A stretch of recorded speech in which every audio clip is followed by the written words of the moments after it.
तर आता आपण उडदाचे पापड बनवणार आहोत, तर त्याविषयी माहिती जाणून घेऊया की पापड कसे बनवले जातात. आता आपण हे मिक्सरमध्ये 1 किलो उडदाचं पीठ टाकलेलं आहे आणि त्याच्या योग्य प्रमाणामध्ये पाणी टाकत आहोत.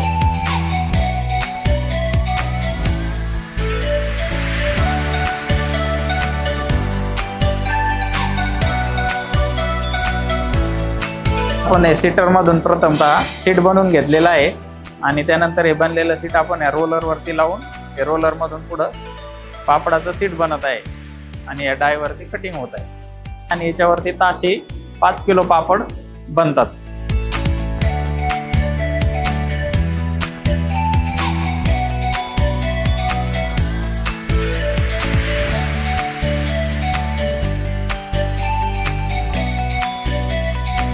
तर अशा प्रकारे आपण या पापड मशीनवरती सर्व प्रकारचे पापड बनवू शकतो.